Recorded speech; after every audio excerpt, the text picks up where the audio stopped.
Hari Om.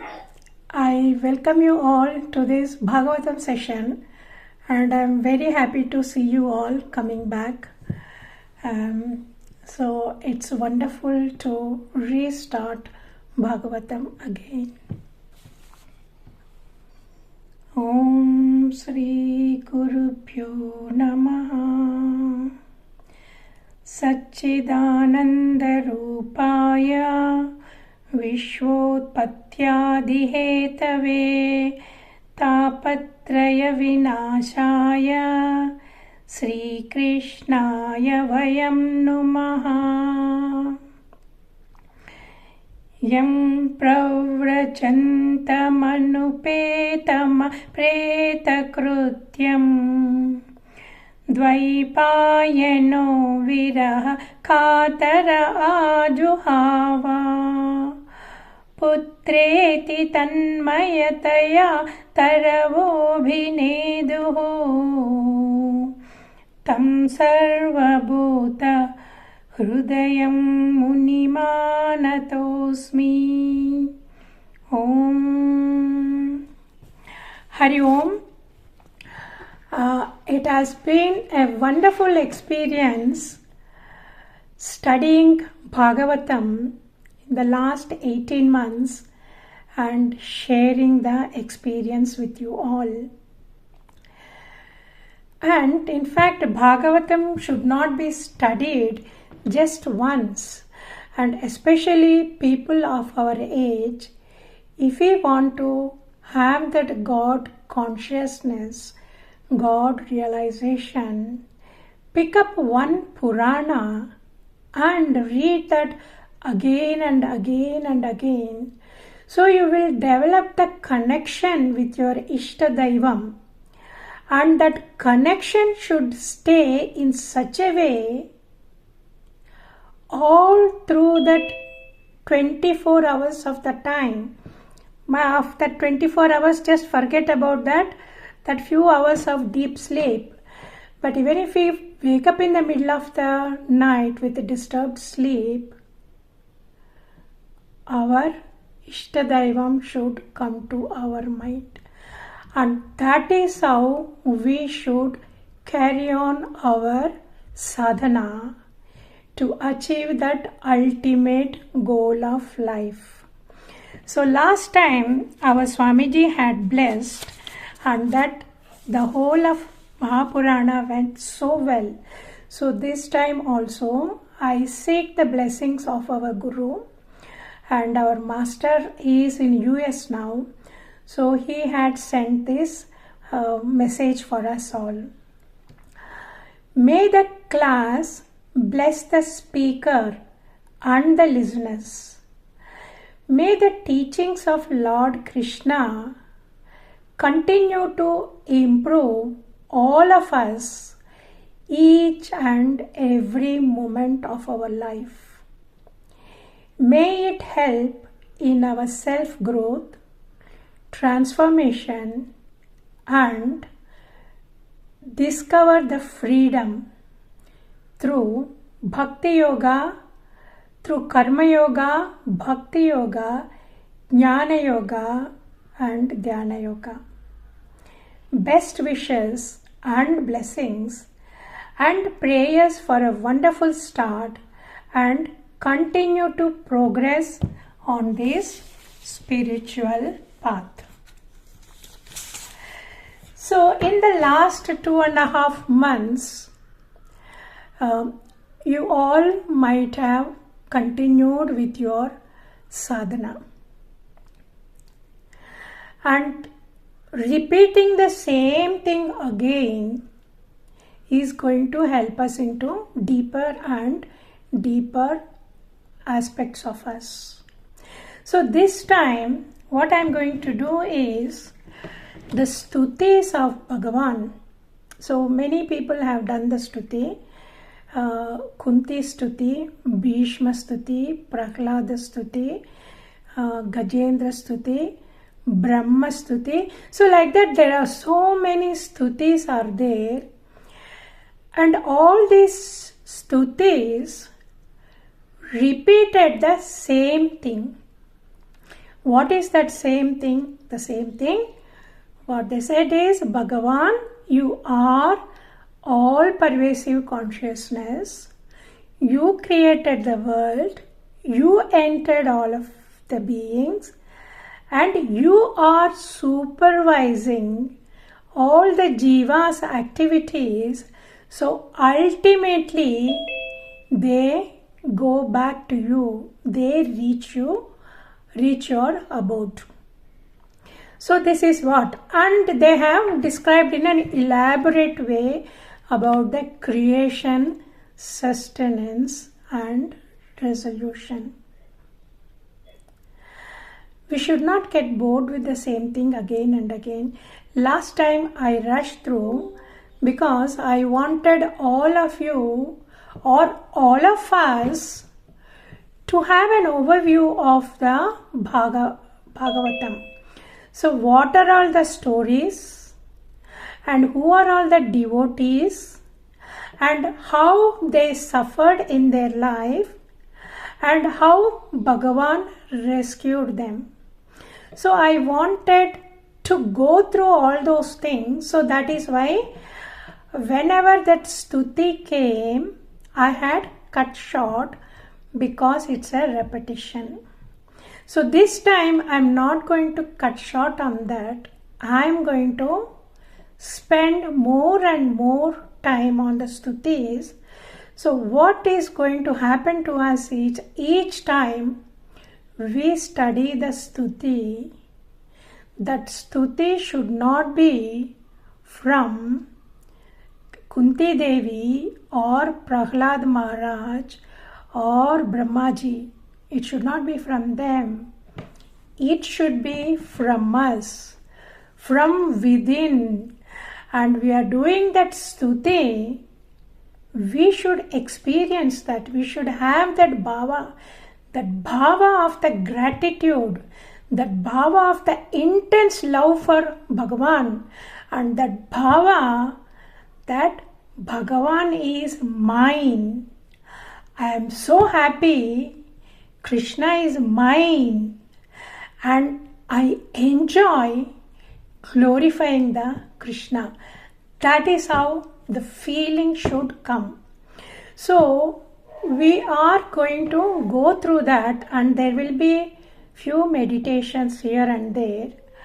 And I request you all, before coming to the class, if possible, at least 10 minutes, close your eyes. Just watch your breath and follow the breath inside till it reaches the heart level, and become aware of that space. So by doing that, what we are doing is, generally our mind tends to run out all the time. So pull the mind, pull it back and put it inside and hold it tight. And hold it with the form of Bhagavan. Now the boat on the river or the ocean, what happens?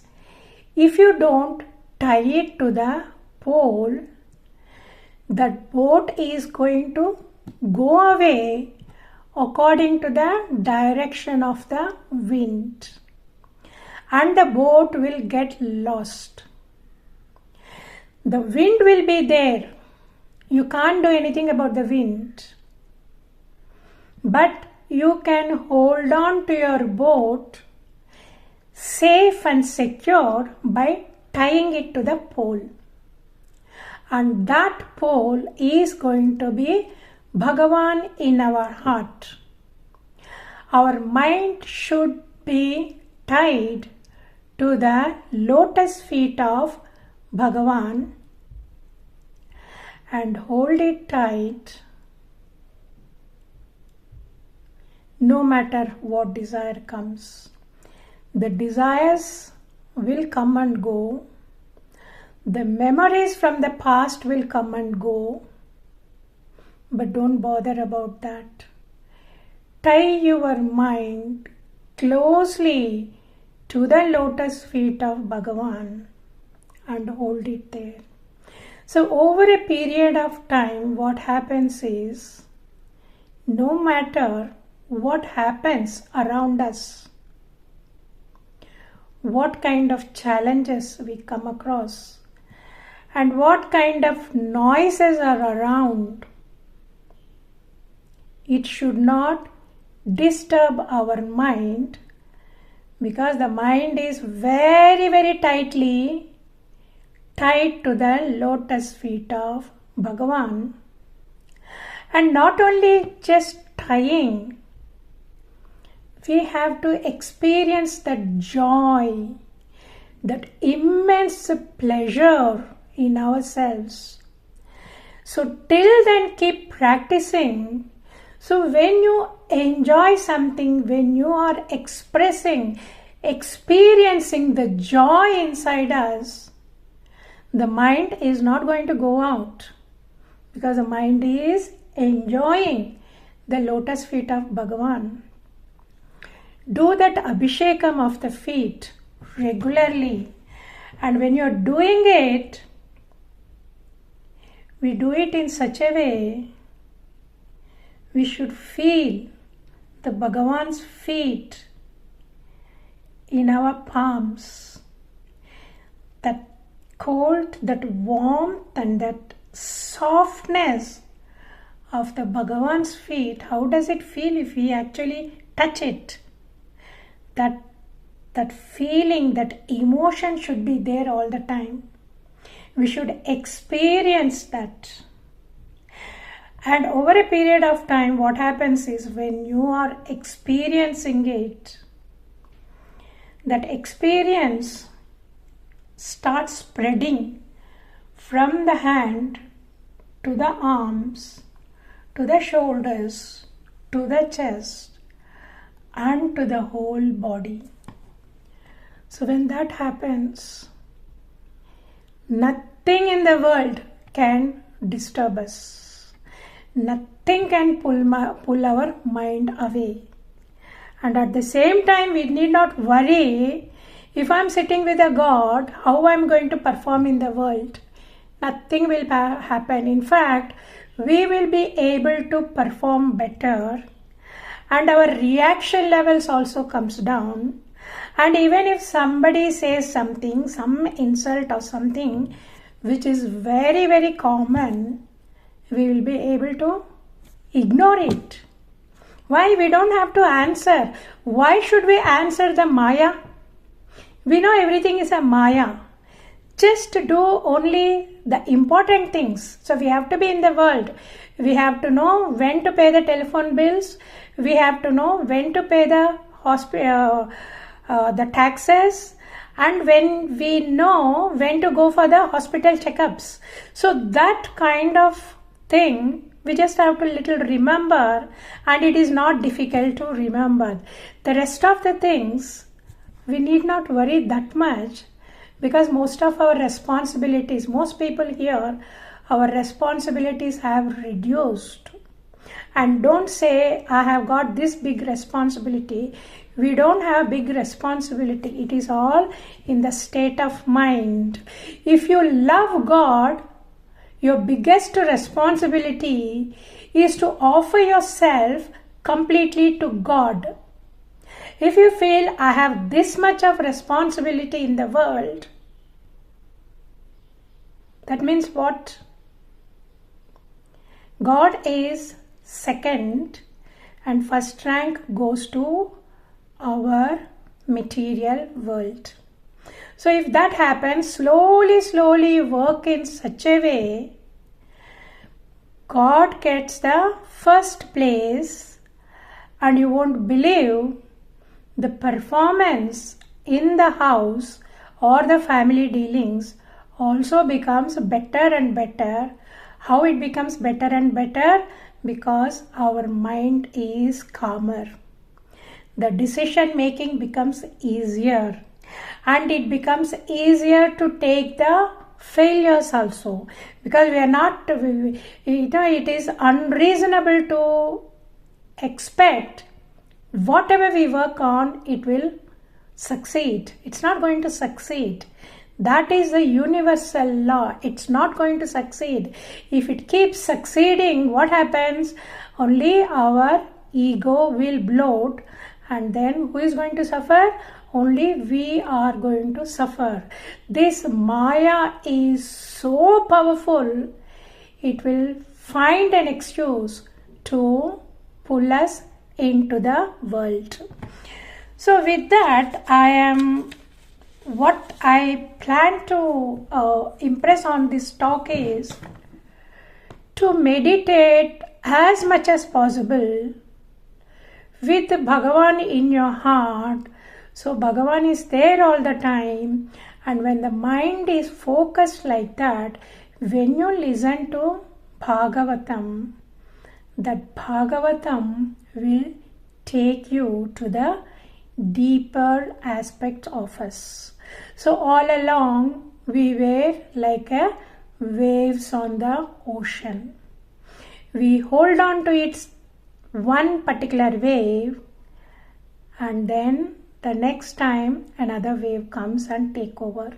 So this is what happens generally. But if you dive deeper and deeper and deeper, and that's the time you will discover the beauty of the bottom of the ocean, collect the pearls, corals, and come to the surface. So this is what should happen to us. So every day, and I'm going to play this. I will, if I have not shared with everyone, I will share this particular flute music, which I find it very, very meditative. So that's why I played this today. So you please try that, and when you are playing that flute music, who comes to us? It's a Krishna comes to us. Krishna in the Vrindavan. And Vrindavan is a God's playground. And He is waiting for us to go to Him. All the gopis, they sacrificed everything and ran to Him. And this is what should happen to us also. Sacrifice. It's not difficult. So if we get God realization, they say 7 generations before and 7 generations after, they get the liberation. They also get the liberation. So don't you think we will be doing the immense favor which nobody can do? What can we do? We can give moral support, we can give physical support, we can give financial support. But all these things are finite. But the God realization, it's not only we enjoy, and we will be sharing it with the others also. And when the Shastras say that, it is 100% truth. Okay, so you please do that. And now, regarding the Bhagavatam, I heard a new story recently. I wasn't aware of that. So this is about Lord Shiva and Parvati Devi. And Vamana Deva was Parvati Devi's guru. So once Vamana Deva asked Vamana Dev Maharaj, he asked Parvati, "Oh Parvati Devi, now have you ever asked your husband Lord Shiva why he is wearing those garland of skulls? Do you know they all belong to beautiful women? Find out who they are." And Parvati Devi was shocked. Oh my God, I thought my husband is so wonderful. He is so devoted to me. Now he is carrying around all these beautiful women's skulls around his neck. I have to know what is the truth about it. I want to find out who they are. So she was very upset, and she went to Lord Shiva and tried to be very polite. And she asked, Prabhu, say, I'm interested to know, you are wearing that garland of so many skulls. Who are they? Who do they belong to? And Lord Shiva smiled. He didn't want to answer. He just kept quiet. So she is waiting, and Shiva is not telling anything. Again, evening, she repeated. Still, he just ignored. Next day, she asked again. No answer. Third day, she was getting agitated. Now she said, Prabhu, I've been asking you. Please tell me, please. I can't take this suspense anymore. Please tell me. Who do they belong to? I'm getting very upset about it. You are not giving me answer, and this question is bothering me, is killing me. Please, please answer my question. Then Lord Shiva smiled and he said, see, they all belong to beautiful women, and each time you gave up the body, I collected the skull because I'm so attached to you. And so many times you have given up the body, and because of your attachment, I went and collected all those skulls, so many of them gathered. So I made a mala out of it and wearing that. Listening to that, Parvati Devi was so thrilled. Oh my God, my husband loves me so much. I suspected him. What an awful thing I have done by suspecting that he is fancying somebody else. So she felt very sad. And then this question came to her. Nada, please tell me, you said you have collected all those skulls from my previous births. Okay? But how come you did not give up your body? For that, Shiva said, I didn't have to give up the body because I have got Amarakatha, which is the immortal nectar. And you don't have that immortal nectar. That's why you gave up the body. I didn't have to give up the body because I am immortal. And then Parvati Devi asked, Prabhu, can you teach that knowledge to me also, so I can also become immortal like you, please? So then Shiva wanted to bless her with the immortal knowledge. And he said, okay, I'll definitely give you this knowledge, but we have to make sure nobody is around. And if anybody listens to this story, they will also become immortal. So we don't know whether anybody has got that arhata, that is qualification, to listen to that story. So what Shiva did was, so he wanted to give that sacred and the secret knowledge only to to Parvati Devi. He said, I am going to send everybody away. So he just clapped his hands like this and showed the sign. So everybody went away. So nobody was around them. And Shiva went and double checked to make sure nobody is around. So when he was sure nobody is around, he took her to Kailasam in a corner place and then started narrating the story. And he said, see, when I narrate that knowledge, I will go into Samadhi and I will narrate that from the trance. and I have to make sure you are listening. The only way I know you are listening is you have to do that Omkara. So I know you are listening. Okay? If I don't listen, I am going to stop it. So that was the condition. So they started, and Parvati Devi was doing Omkara, and Shiva started narrating the story from trance. And there was a little egg, the parrot's egg, nearby.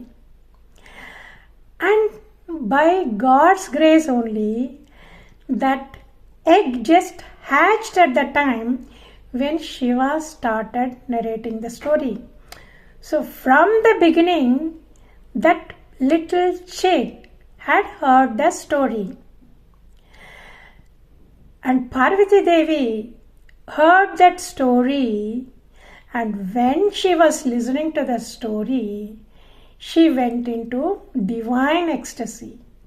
She enjoyed that so much, all the stories about the Pandavas and how Krishna saved them, how he rescued them, and then how he took care of Kunti Devi, and how he took care of the other devotees, and all his leelas in Vrindavan and so on. And Parvati Devi enjoyed so much. Till the 10th canto, she just loved it. When the 11th canto came, that's a very serious subject. It is a deep philosophy. She fell asleep. And that Hunkara was not coming, and the parrot got worried. Oh my God, she is not saying And if Shiva realizes that he is going to stop the story, so this parrot started saying and then Shiva narrated the whole thing. He finished the 11th canto and the 12th canto, and then he opened his eyes.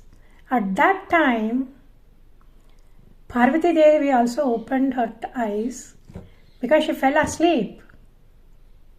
And then she asked, oh my Lord, see, you said you were about to start that conversation, the advice of Sri Krishna to Uddhava.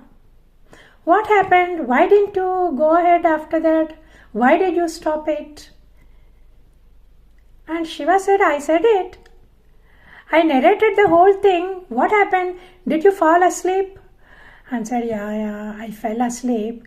Because when you started talking about the deep philosophy, it was very difficult for me to understand, and I was getting bored also, so I fell asleep.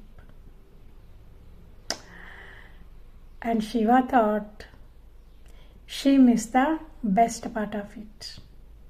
Because in Uddhava Gita, he has summed up everything. The essence of immortality had given, and Parvati Devi had missed that final bit.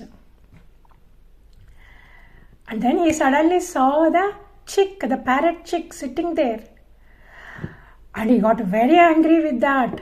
See, this chick heard the whole thing, and it doesn't have that adhikaritvam, because it is only for the human beings. And even among the human beings, only to the purified souls. So if you tell the people around, so there is a Bhagavatam going on, there is a Bhagavata, the storytelling, Bhagavata Saptaha, many people will go. But the storytelling, people may not be able to hold on to that months and years of the stories. So many are there that all the 12 cantos. It requires certain amount of purification, dedication, and urge to have the God realization. So if it is not there, it doesn't attract them. In the middle, they just get drifted away. It's like a magnet. So there is a magnet, heavy powerful magnet is sitting there. And there are few iron filings. So if the iron filings are clean, they will go and get attached to the magnet. But if that iron filing is covered with the layers and layers of the mud, it's not going to get attached. That's exactly what happens. If somebody finds the nectar in Bhagavatam and hold on to that, we can be sure we have a good amount of purity in our mind, and that is why we are able to receive the grace of Bhagavan to keep our mind fixed on the stories in the Bhagavatam. So here Shiva was annoyed. See, I don't know whether that has got adhikaritam. Definitely it doesn't have adhikaritam. So when he rushed to that parrot and took a cane to hit the parrot, and the parrot got frightened and it flew away. And it flew away and reached Vyasa Maharshi's ashram. And Vyasa Maharshi's wife was sitting there and she was doing some chanting. So this parrot entered the mouth of the Vyasa Maharshi's wife and sat in her womb. So Shiva chased and he came eventually to this ashram with the cane. And then as soon as he entered, Vyasa Maharshi was so thrilled. Lord Shiva himself had come to his ashram. So he did Sashtanga Namaskaram and invited him. But Shiva was too busy, okay? So his mind was on, he had to catch that parrot and kill the parrot. So immediately he said, see, I have come because that parrot has listened to that immortal knowledge and it is not qualified, and I am going to kill the parrot that has entered your wife's womb. And then Vyasa Maharshi said, Mahatma, you spoke that immortal knowledge and now you want to kill the parrot which heard that story. Aren't you contradicting? You cannot kill the parrot because parrot has attained the immortality. And Shiva smiled, and then Shiva left that place. So that is how Shuka Maharshi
Okay. So this parrot entered Shuka Maharshi's wife's womb and it stayed there. Now Lord Shiva had gone and the parrot, the enlightened parrot Shuka, is very happy inside and didn't want to come out.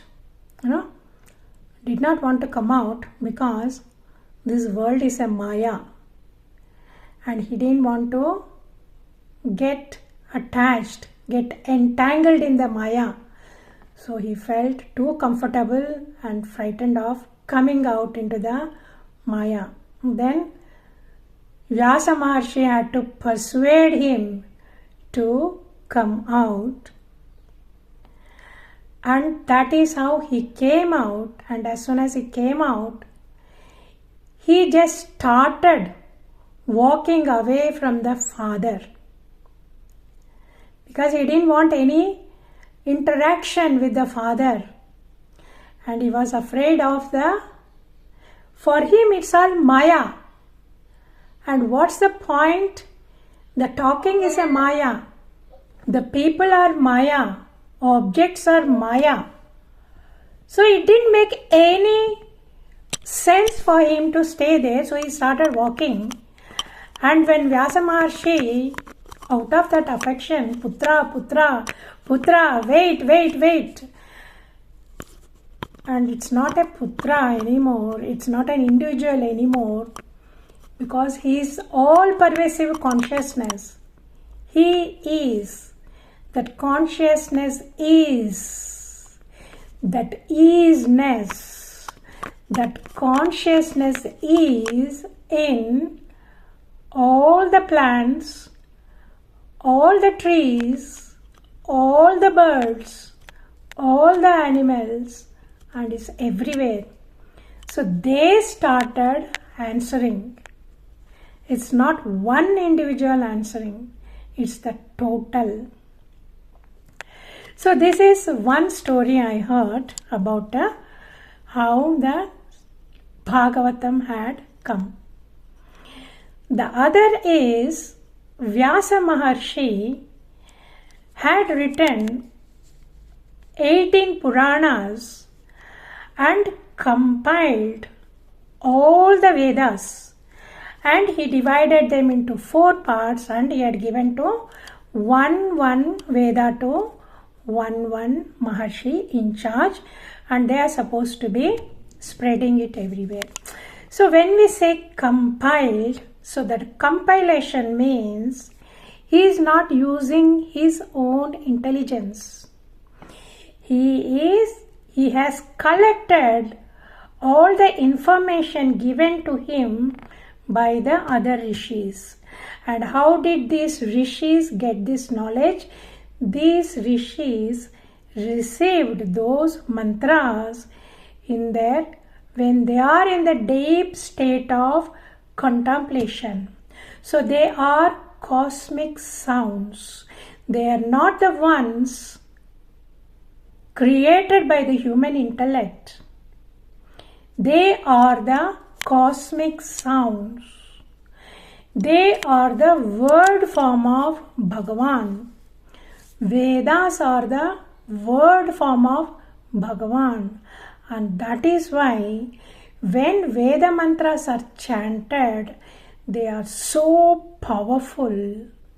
And each mantra has got a power to stimulate certain group of nadis in our body. So we have got 72,000 nadis in our body, and the various mantras are designed to stimulate those nadis. And Rudram is the only Veda mantra which stimulates all the 72,000 nadis. So that is why the Rudram is so powerful. It gives the health, it gives the confidence, and it stimulates our intellect and so on. So Rudram is so powerful among all the mantras. Okay. Now this Veda mantras, when I said compiled, because they have received, the rishis have given to Vyasa Maharshi, and then he divided them. So it's easier for the people to choose one, Rigveda, Yajurveda, Samaveda, Yadharvarna Veda, and spread it and follow that. And Vyasa Maharshi composed. So composed means he got the knowledge from the Vedas. The knowledge of the Vedas are written in such a way, using his intellect, so that it will be more practical and easier for the humanity. And that is how 18 Puranas have come. Of all the Puranas, Bhagavatam gets the superior place. Why it gets a superior place? Because it's not only simple, it discusses about the life of the various great devotees and how they attain that state and how God helped them when they are in trouble. So when we listen to something like this, then we also get that confidence. Yes, when I have a problem, when I am confused, when I am distressed, I will do such and such a procedure, that vrata, and Bhagavan will definitely take care of me. And the faith will come, and even if that problem doesn't get solved, the faith in the Bhagavan becomes so strong. God knows I have to be trained in such and such a area because I've got that lot of ragadveshas in that area, and that needs to be cleaned up. And that is why God is doing this. So He is my Father. My Father knows what is best for me. So that faith becomes intensified and he becomes a great devotee. Okay. So that is why the Bhagavatam is so apt for this Kali Yuga. So one day, after writing all this, that was before writing Bhagavatam. So Vyasa Maharshi had written everything. So you should be happy about that. I have given the divine knowledge to everyone, and that is going to take care of the sorrow of the humanity. So all the rishis, whatever knowledge they give rishi, to attain that knowledge, they have suffered, they sacrificed their own comforts. And they attained the knowledge, not for their sake, for the sake of the humanity. Whatever knowledge they gave, they just gave away. They didn't say, it is me, such and such a name, such and such a name. I have conceived this. Bhagavan blessed me with this mantra. Such and no, I am so and so. They never said that because they are totally selfless. See, when we also do any charity selflessly, you would have noticed our energy level shoots up. Our energy level shoots up. When our energy level shoots up, you cannot compare it to any vitamin injections or tonics or any other mode of treatment. That's all superficial. Having the injections, having energy boosting tonics and so on. They're superficial and they are temporary. How it works, we don't know. When we do the charity work, When we do selflessly, the energy shoots up. We cannot explain it logically because the spirit is beyond the logic. So they gave all this selflessly, and he also composed all that 17 Puranas. Still not happy because he could see, Vyasa Maharshi could see the past, the present and the future. And he saw what is actually happening to the humanity. How this humanity, their mind is getting degraded, and how much of suffering is there waiting in future in the Kali Yuga. He felt immense compassion and he felt so sad, and he didn't know what to do. I've done so much, but I don't think this is enough. Because the people in Kali Yuga are going to be short-lived. They're going to be dull. They're going to be very weak. And their memory is going to be very short. And the Upanishads definitely are too much for us.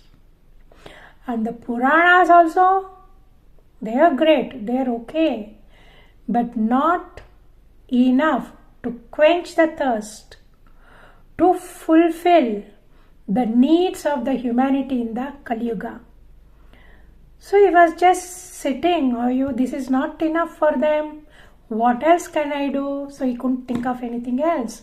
But he was sad and he was sitting, and that is the level of compassion of this Maharshi. He wasn't just thinking about the people there. He is concerned about the people who are going to come in future also. So that is why they are all great Mahatmas. So whenever a devotee is distressed, Bhagavan, either he sends or he himself appears. And that exactly what happened to Vyasa Maharshi. Narada Maharshi has arrived. And Vyasa Maharshi invited him with so much of gratitude, respect, and he offered whatever needs to be offered, and he made him sit on a good asana, and he sat at his feet silently.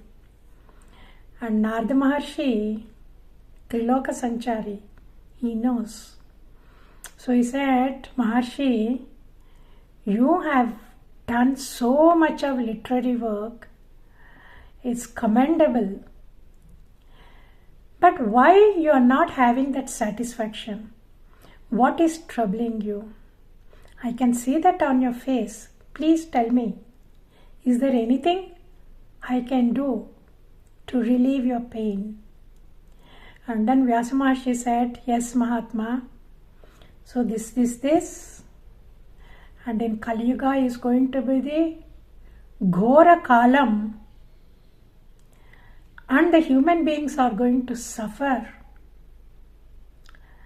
And whatever I have written, I don't think they will be able to get benefit from that, because they are going to be dull, they are going to have a very less memory, and on top of it their lifespan is also so short. I don't know what I can do. Can you please advise me? And then Narada Maharshi says, see, you have done such a great work, and I appreciate your compassion for the Kali Yuga people who are going to be dull. And you are quite right in saying all these Puranas and the Vedas are not going to be enough. What they need is interesting stories and the glorification of the Bhagavan and the stories of the devotees and how they became the favorite devotees and attractive pastimes of the Bhagavan. This will attract their mind and they will be able to hold on to that and they will be able to get out of that misery and ultimately attain Bhagavan. So for that, you write about the pastimes, Bhagavan's glories and the devotees. So he said that he went away and Vyasa Maharshi went into deep meditation, and in the deep meditation he connected to the source, and from that source the whole of Bhagavatam had come, right from the beginning of the creation, right from that formless God to the God with a form, and their various administrative responsibilities, creation, and so on. The whole thing came into his mind in his deeper levels of meditation, and that is how we got Bhagavatam now. Okay? And talking about this, the deeper states of meditation. See, when we are meditating, fortunately, sometimes we also go into that few seconds of deep silence, that bliss, that few seconds which we cannot express in words how it feels like. Okay. When you get that state, even if it is for a few seconds, hold on to that state. Okay. Immediately the ego will come and tell you, no, you haven't done that vegetable shopping, please go. Okay, it's going to be time. Or it will say that corner needs to be cleaned, you wanted to do it. No, you finish it off, then you can sit down and then meditate. Okay, so this is your responsibility. You have to do your responsibility. You have to do your responsibility. So that is how the ego cheats us, right? You know what how the ego cheats us now, and we don't want to be cheated anymore for that. So what we should do, it doesn't matter, okay, as long as that roof is not falling on my head, I'm not bothered. Sit tight. Let the rest of the work get delayed. We are not that fortunate to totally get absorbed for hours and hours in that meditation. Okay, maybe it will go on for another half an hour, 45 minutes, 1 hour. If it happens for 1 hour, my God, we are really blessed. Okay, so don't take care of notice of anything. If you are enjoying that state,